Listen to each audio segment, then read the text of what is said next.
Dunay mga survey nga ato ang nakita karon labi na kay panahon ron sa ating hisgot sa mga gugma-gugma.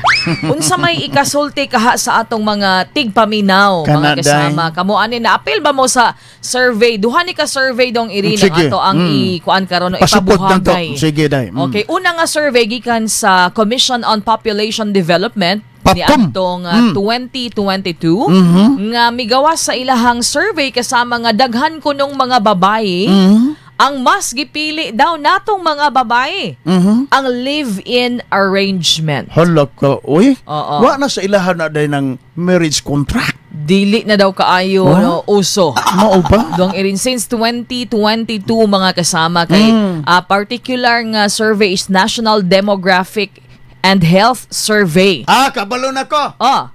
Rason. Ang rason sagad na sa ubanday kana pinilusopo bito day. Maingon na buwag magani ng mga kadaghan kapisan kapilaw nagikipangkasal. Unya dugangan pag gid before ka mo conclude no. Kadto daw mga nagpili pod nga magminyo, okay, magpakasal, should I say no? May ubos po daw, may kunhod.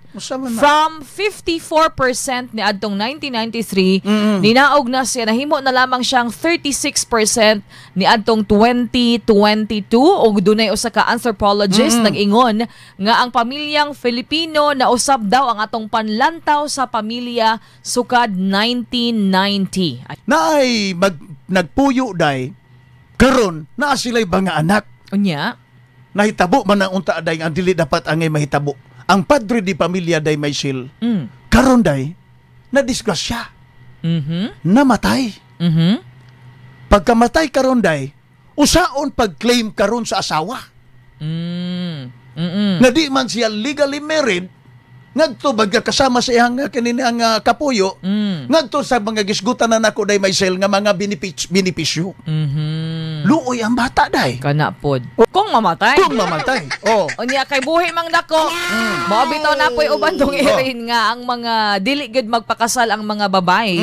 Kay muraog napod sila'y mga nakita sa ilahang partner na nga murag kung ako ni ipadayon murag murag bangil kayo. Luoy kay kung si Attorney Rupil Banyok pa kung sa nagpagupit. Murag napahak. Murag na ay problema mao nga siguro parehaan na.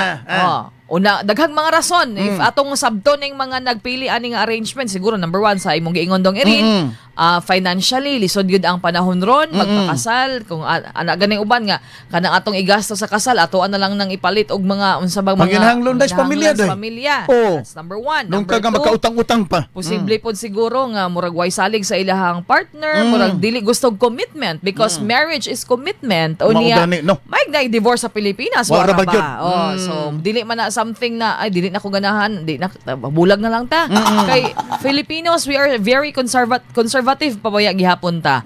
Though naghahinay-hinay na pod ta og ka liberal sa ato ang mga kanang relasyon, pero nagyud gihapon ng ato ang kultura.